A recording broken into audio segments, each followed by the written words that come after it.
There's a very famous speaker, I'm not going to mention his name, but he says the Dajjal is the television screen. And he gives good arguments. The Dajjal is one-eyed, the TV is one screen. I'm going to get rid of my brain and say, okay, I agree with you. I is a screen now. He said, why is he called the Dajjal? Because he lies all the time. What do you see from the TV? Lies all the time. Everything lies. News, lies. Commercial, lies. The sandwich in the commercial, the thing is falling in slow motion. The lettuce is sweating and it's spinning. When you buy it, it's like the guy stepped on it with his foot and gave it to you. Then the hadith says the Dajjal enters every household. And the TV's in every household. Sounds good, sah? If that's all I knew about the Dajjal, I'm like, wallahi, the guy makes sense. But what's our rule? All the signs have to fit.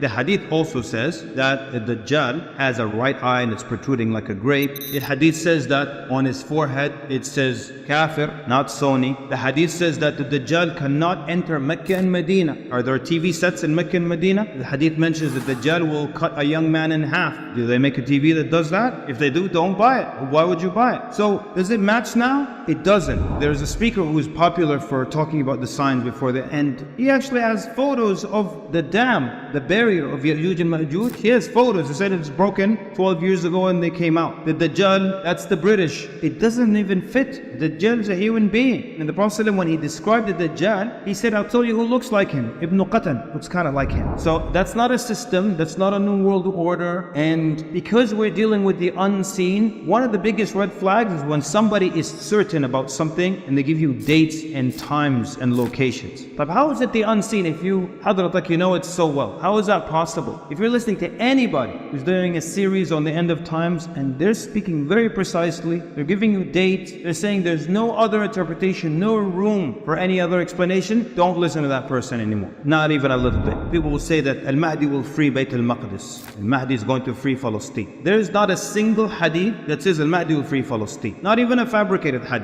that says the Mahdi is going to free Palestine. But you hear it all the time. When you say the Mahdi will free Palestine, wallahi, I don't know about you, but that takes hope away from me. Who else is with me? You tell me the people of Gaza and Palestine, they have to sit through this until the Mahdi comes and everything we do is useless. Our dua won't help and nothing will help. We just have to let's just watch Netflix, and when Mahdi comes, it's his job. I'm gonna do his job. Wallah, it takes hope away from you. The hadith mentions, it casually mentions that he'll be in Bayt al-Maqdis. Doesn't talk about freeing it. So the scholars said the fact that he's gonna go to Bayt al-Maqdis indicates that it's already free. It's a Muslim location that he just goes to and he rules from there or he settles there. Yeah, because it's already free. Not a single hadith mentions that he frees it. That gives you more hope. That says, yeah, you can do things.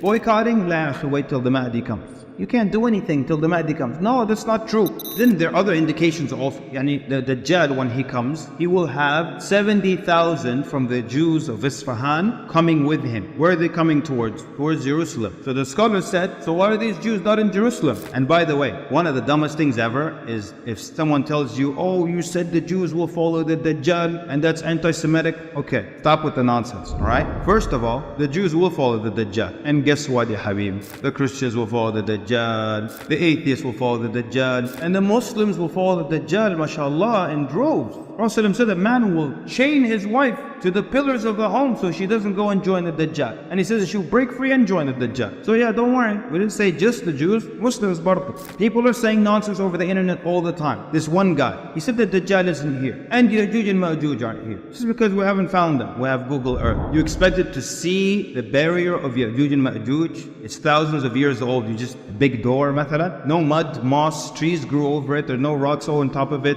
So you just want to cruise the earth with your mouse at home and say, there it is. I found it. You know why Allah doesn't want you to find them? Doesn't want us, meaning our world today, everyone alive, Muslim now, to find Ya'juj and Ma'juj. If we found the barrier today, what do you think will happen? First, the anthropologists are going to come and then we have to examine these people and make contact with the natives. America will find out they have oil immediately. And we got to give them democracy, introduce them to the iPhone, and we're not going to leave them alone. That's why Allah subhanahu wa ta'ala doesn't allow us to find them. So when Allah hides something, you're not going to find it. So how come we can't find the Dajjal? I'll tell you why, ya Habib. Because Allah Azza wa Jalla doesn't want you to find it. Does that make sense to you? How come we can't find the Dajjal? What do you want from him? You want to find him? You don't want to find him. Some of the classical scholars try to estimate the Day of Judgment by calculating backwards from the Day of Judgment to the time we live today. Yani, if I can estimate and count from the major signs. But the hadith that says there's 50 years between each major sign is a weak hadith. You can't.